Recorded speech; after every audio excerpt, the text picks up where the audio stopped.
Okay, this is Road Trip Nation, and this is Anthony. Kyle. And welcome to the Avid Avengers.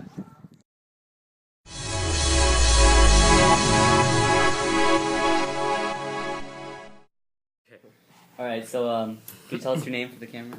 My name's Justin. Alright. How was your high school life? High school life? Yeah. I loved high school. Yeah, it's the best time of your life. Enjoy it. Yeah.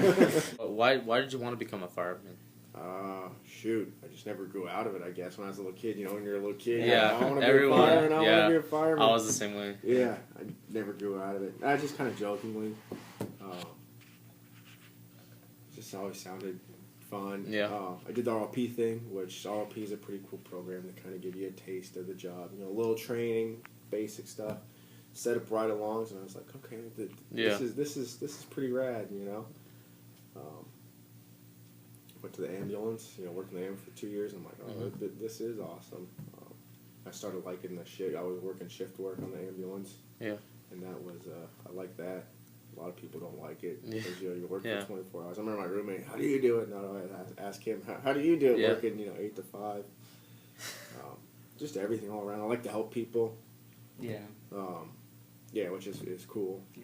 You get to put out fires and do cool stuff Yeah. too, so that's cool. It's just the whole thing, you know, helping people out from, sick and injured people's, accidents to sick grandma to helping you guys out doing this stuff, Yeah, it's thanks. awesome. It's cool when we do tours with little kids and they big smile and they see Yeah, fire truck. fire truck and everything, yeah.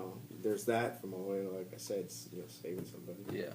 Plus just the excitement and stuff's different. It's not I show up to a desk every day. Yeah, we have a daily routine and we do a lot of the same things, but calls are different experiences.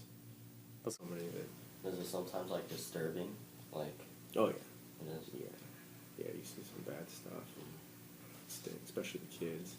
It's not Oh, cool. that sucks, yeah. But there's a lot more good than bad. Back to the tours with the little kids. Yeah. They're helping you guys out. This is awesome, Yeah, It's it's great. fun. And there's a lot more good.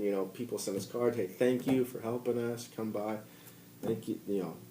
Just kids waving to you, making your day. Yeah. Versus there's a lot more good than bad. But the bad, especially now I have young kids and Have you ever saved anyone? And if so, like how many people? oh man, I save people on a daily basis. Now, what you guys probably think of saving is like pulling burning babies out of buildings, right? Is that what you guys are thinking? Yeah. I mean, Well, we yeah. go on so many different types of calls, diabetic emergencies, somebody's sugar's low, we start an IV and we give them sugar, well, we just saved their life, essentially, but that's not the heroic, Yeah, that's just yeah. wow, whatever, Yeah, but it's somebody's really on- not, Yeah, which it's a big deal. Yeah. They were gonna pass away, right? If we didn't. Yeah, if you didn't, yeah. If we didn't do the appropriate action or we didn't do any action. Same thing with a heart attack. I've pulled hundreds of people out of mangled, wrecked up cars. Really? Yeah. Fire. I've pulled someone out of a burning building. Oh, okay. Alright, never mind. Well, Sorry. Yeah. There's Yeah. no polls in Cool. the Yeah, thanks a in the lot. city of Corona. alright. Here. Thank you. No problem.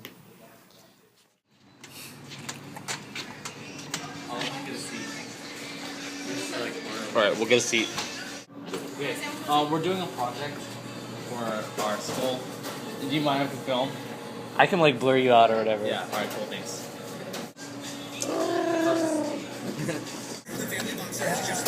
That's the phone.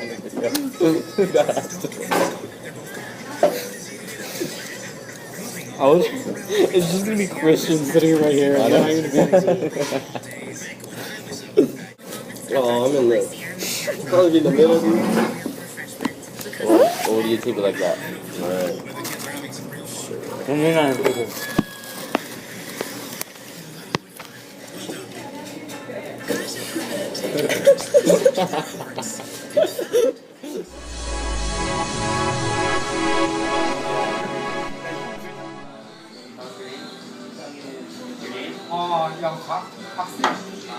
Did you always wish to become a chef? Yes. Yeah. Started in 1986. So you would study for one. From Alaska. Alaska? Yeah. Used to be I lived in California, Southern California. Yeah. 1986, I want to move to Alaska. For me, why don't you learn to sushi? Better than, growing future, And it's, my major is art. Yeah, in the mechanical calculation. That's why I like art.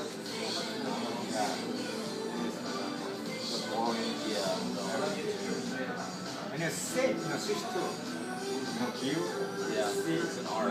Art, display, presentation, I guess, all along, it's good. That's why, getting started. It's cool.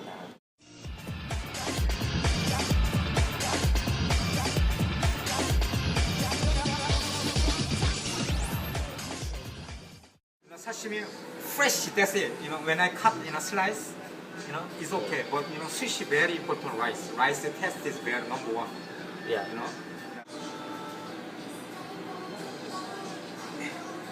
Most roll very important on the side. Okay. Yeah. On the side, rice like this is no good.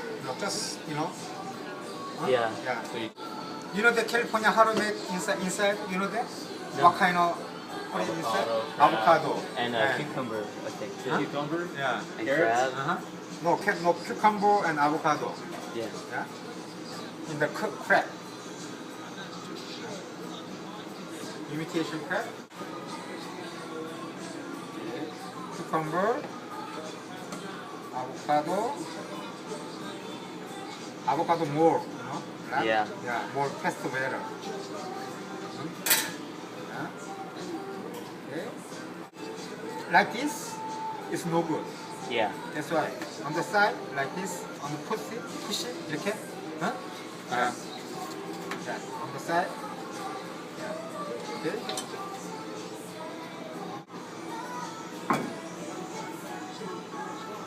On the display, it's very important too. How can I like this, like this, many different style, Yeah. like this, this setup. Like this, and then sesame, and then like this. Alright, cool. Okay. Alright, thank you. Huh? Thanks for your time. Okay. Yeah. Cool. Well, Yeah, let's just bring it over here. Okay. Hey, Mr. Perez, how you doing? Good. Where did you go to college and what did you major in when you I went went to to college? Long Beach State. I majored in English with an emphasis in creative writing. What job did you hold before teaching? I had a bunch of different jobs. I used to work for a temp agency where you would call in the morning, and then they would say, okay, we have this job, and this job, and they're all manual labor. I picked up toxic waste once. I was an aeronautic park inspector without any kind of training whatsoever.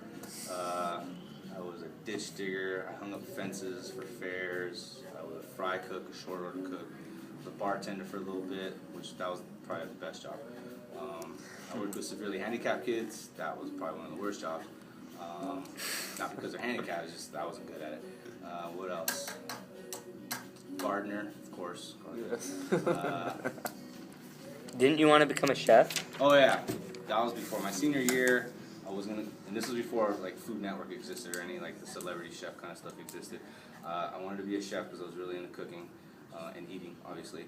And my mom had her friend was a chef, so I interviewed him, and I was gonna go to Cordon Bleu culinary school out in New York because that was the only one they had at the time. I believe they didn't have one in LA the way they do now. So I went to go not so much work with him, but just to see what the environment was like. And he basically told me, he asked me a couple questions. He said, do you want a family, and do you want to work weekends and holidays and never see that family? And I was like, no, no, no, and no. And then he's like, okay, well then this is not the business for you. He's like, you can be a cook for yourself, but do something else that doesn't take you away from your family life.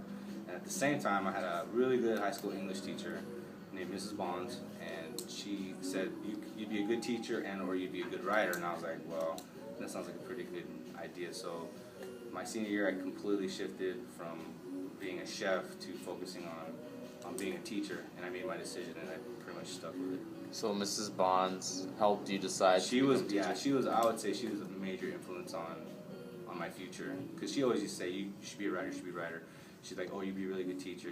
In that class, and that was like one of the few classes where I was actually left in charge, where she would say, Perez, get at the front and you know, teach this or do this, you know, not like teacher's pet stuff, but I just had a certain way of explaining things that seemed to gel with the other students. To student. Yeah, they seemed to understand what I was saying, which is kind of like I have that kind of ability to do still. Break So- it down. What obstacles did you overcome to become a language arts teacher, or Faced in high school, that was me. That was all on me. You know, going out, hanging out with thugs and low lives and people that were doing dope and stuff like that. That was me. I decided that. And then finally, after 4 years of junior college, I figured it all out and I transferred to Long Beach State. And the only real obstacle I would say that was in my way that was like the financial one. But I did what I needed to do. I worked. That's when I was doing bus boying and bartending and stuff like that. But I just borrowed money and I went, and it wasn't even a lot of money. I just finished paying off my loans probably 2 or 3 years ago, so I'm good now. But it wasn't even an exorbitant amount. People are always like, oh, I'm gonna borrow like, you know, $30,000. I'm like, well, you gotta look at the end result. Like, what's the end game? You might borrow 30, but you're gonna make 100. So Yeah. man, it's gonna take care of itself. What's your favorite thing about your job now? My favorite thing about job? Yeah. I'll say the interaction with students, just getting to know them on a human level, personal level. I kind of think that's like my gift, I guess. If I could say I have one in teaching, is just getting to know them on a personal level so that I can get them to do what I need them to do. That's my trick. Trick them into doing work.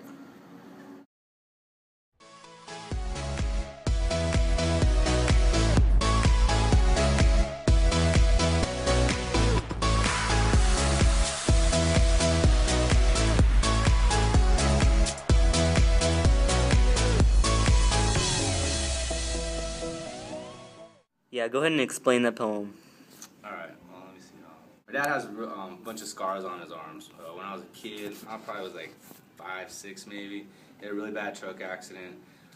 The truck rolled, and like on one of the last rolls, he went out through the windshield. He wasn't wearing a seatbelt, and he wasn't wearing a seatbelt because it was the 70s and nobody wore a seatbelt. So it spit him out through there.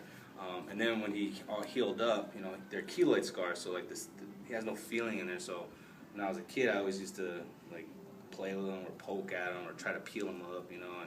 And then one day he, my dad used to smoke cigars, so he asked me if I wanted to like watch a cool trick. So I was like, yeah. And then I watched as he put out one of the cigars on one of his scars, and I was like, dang, that's cool. So I think my dad is this larger than life kind of character in my life. He's a real human being, but like, so when I write about my dad, I always try to make him larger than life. But he told me that when they took him to the hospital, because his adrenaline was pumping so fast, like he was completely conscious and awake and aware of what was happening, the doctors didn't want to give him any like pain medication or anything, because they felt like it's either going to drop his heart too fast and he's going to go into arrest, or it's going to speed his heart up too much and he's going to go into arrest. So they had to, while he was conscious, they had to get the glass out, and the only way they get the glass out is to simply put Benadine on it, you know, a disinfectant, and then to just, you know, scrape it as raw. So my dad just, you know, stood there. My dad has an extremely high pain tolerance, so I would always imagine, because I was a kid when it happened, I wasn't there, of my dad just kind of like hanging out and just more upset that he wasn't allowed to smoke a cigar. So when I wrote this poem, I was imagining my dad laying in this hospital bed as these doctors and nurses were, you know, plucking glass out of his skull and, you know, ripping glass out of his arms and, you know, repairing his body, and he just kind of was laying there just more irritated by the fact that he couldn't smoke, because that would be my dad, just like, why can't we do this, why can't we do that, you know, he would always look for a way to either bend the rules or break the rules, and that's kind of like the way I am. Okay. Awesome. Thank you for your time, Mr. All right. Burns.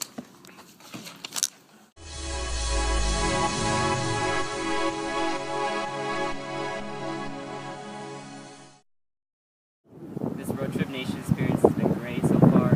We interviewed fireman. We interviewed a sushi chef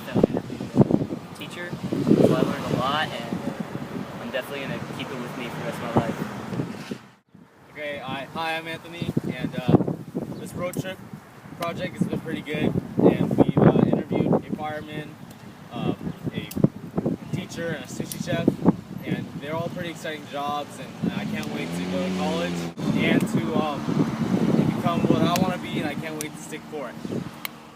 Yeah, this road trip experience has been nice. We interviewed a chef, Mr. Perez. Ow. Mr. Perez and a firefighter. It was pretty cool, and I can't wait to go to college. Yeah, so this is what I like about Road Trip Nation.